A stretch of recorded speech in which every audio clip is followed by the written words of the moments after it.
Hello बच्चों, चलिए प्रश्नों को पढ़ते हैं। रेखी सरलावर्ती गत कर रहे किसी कण का स्थिति ऊर्जा फलन यहाँ पे दे रखा है। इतना कितना दे रखा है, बी एक्स बराबर के एक्स स्क्वायर बटा 2, जहाँ के क्या होता है दोलक का बल नियतांक है और के का मान हमें दे रखा है 0.5 न्यूटन प्रति मीटर है। भी एक्स व एक्स के मध्य ग्राफ हमें दे रखा है और यह दिखाइए कि इस विभव के अंतर्गत गतिमान कुल 1 जूल ऊर्जा वाले कण को अवश्य ही वापिस आना चाहिए जब यह क्या है x बराबर +-2 पर पहुंचता है। मतलब यह बोलना चाह रहा है कि x बराबर +-2 पर जब यह पहुंचे तो क्या हो, वहां से यह वापस आ जाए। तो मान लेते हैं कि अगर इस स्थिति में ये x बराबर +2 है और ये स्थिति मान लेते हैं x बराबर क्या है -2 की स्थिति है। ठीक है, अब इस प्रश्न को समझने के लिए सबसे पहले हम प्रश्न की मुख्य अवधारणा को समझेंगे। तो सबसे पहले हम लिखते हैं मुख्य अवधारणा।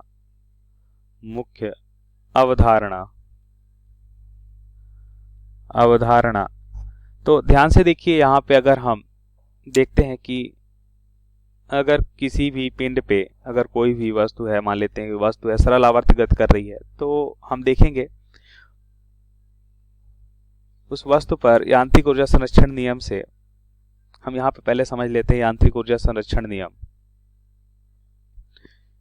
यांत्रिक ऊर्जा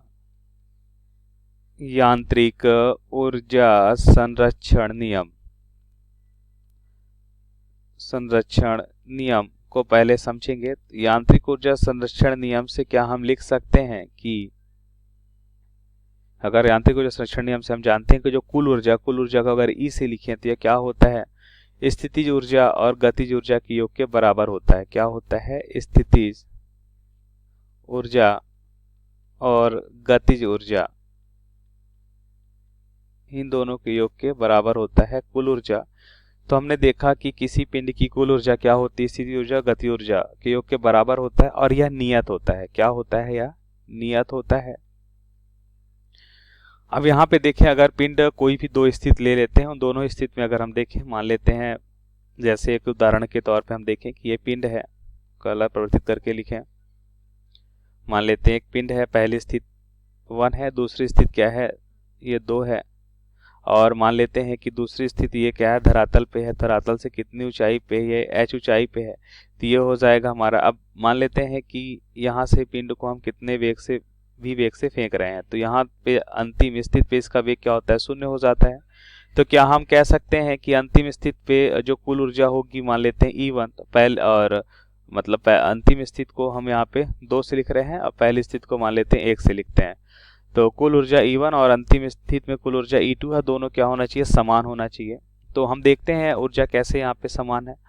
अब यहाँ पे देखिए पहली स्थिति में सिर्फ और सिर्फ गति ऊर्जा मिलेगी जिसका मान वेग के कारण हम देखते हैं कि अगर द्रव्यमान m है तो क्या हो जाएगा 1/2 mv²। स्थिति ऊर्जा तो यहाँ पे क्या है, 0 है, बराबर। अब देखते हैं हम यहाँ पे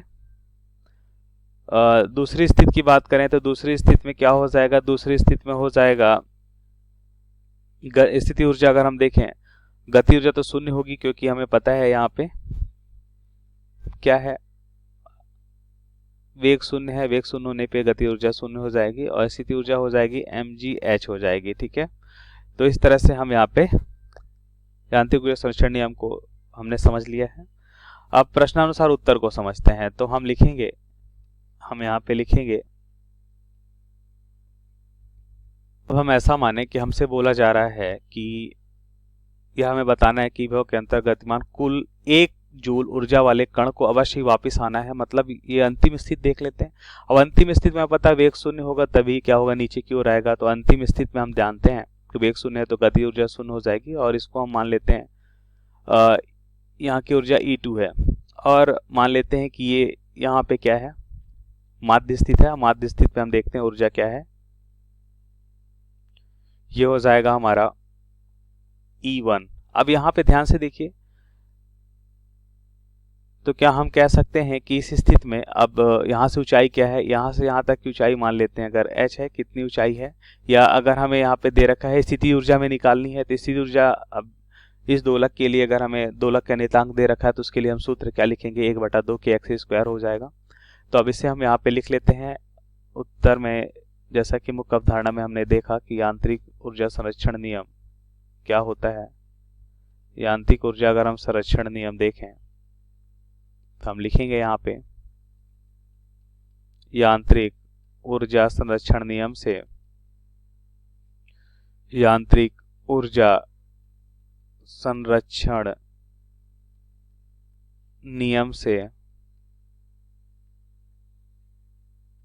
हम लिख सकते हैं कि जो ऊर्जा E1 पे है वही ऊर्जा क्या होनी चाहिए E2 पे, और हमें पता है कुल ऊर्जा हमें क्या दे रखा है 1 जूल है, तो हम कह सकते हैं E2 के बराबर भी होगा। और E1 पे कुल ऊर्जा क्या होगी, अब देखिए यहाँ पे इसकी स्थिति क्या है, यहाँ पे शून्य की स्थिति होगी, यहाँ पे स्थिति ऊर्जा शून्य होगी, सिर्फ और सिर्फ क्या होगा गति ऊर्जा होगा, और कुल ऊर्जा तो हमें दे ही रखा है। अब E2 की अगर बात करें तो यहाँ पे अब गति के कारण ऊर्जा तो शून्य होगी, लेकिन यहाँ पे स्थिति ऊर्जा होगी, और स्थिति ऊर्जा का हमें यहाँ पे ग्राफ दे रखा है कितना है, इस स्थिति पे kx² हमें दे रखा है। स्थिति ऊर्जा का मान हमें दे रखा है, कितना लेना है, मान लेते हैं अगर ये x ऊंचाई पे है या हम मान लेते हैं x दूरी पे है तो क्या हो जाएगा 1/2 kx² हो जाएगा। गति ऊर्जा शून्य हो गई, स्थिति ऊर्जा हो गई 1/2 kx²। कुल ऊर्जा हमें दे रखा है 1 जूल, तो यहाँ पे 1 और 2 से इधर गुणा करेंगे और k का मान कितना लेंगे हम, जो हमें दे रखा है प्रश्न में 0.5। k का मान हमें दिया है 0.5 जूल, और k है तो k का मात्रक क्या हो जाएगा, k का मात्रक हो जाएगा न्यूटन प्रति मीटर, हमें न्यूटन प्रति मीटर में दे रखा है। अब यहाँ पे देखेंगे तो हम लिख सकते हैं 0.5 अब x², तो x का मान यहाँ से निकाल सकते हैं, कितना हो जाएगा ये हो जाएगा 2/0.5 बराबर x²। तो यहाँ पे ध्यान से देखिए हम लिख सकते हैं x बराबर कितना हो जाएगा, x बराबर हो जाएगा 2/0.5, इसका मतलब यहाँ पे हो जाएगा 4 और अंडर रूट, तो x का मान कितना आएगा ±2 हो जाएगा। तो ये हमारे प्रश्न का उत्तर होगा। यही हमें समझाना था, यही हमें प्रूफ करना था कि अंतिम स्थिति हमें क्या मिल रही है, x बराबर ±2 पर हमें मिल रही है, जहां से क्या होता है ये वापस आता है। हमने यही मान के इसे प्रूफ किया है कि यह स्थिति जो है अंतिम स्थिति जहां से वापस आता है वहां पे हमने देखा कि अंतिम वेग शून्य होगा, अगर शून्य है तभी वहां से वापस आएगा। और यह स्थिति में हम देखते हैं कि हमें x की जो दूरी मिल रही है वो x बराबर 2 प्लस और x बराबर 2 माइनस दोनों साइड मिलेगी। तो यही हमें सिद्ध करना था, तो मुख्य अवधारणा के अनुसार हमने सिद्ध कर लिया है। आशा करते हैं आपको समझ आया होगा। धन्यवाद।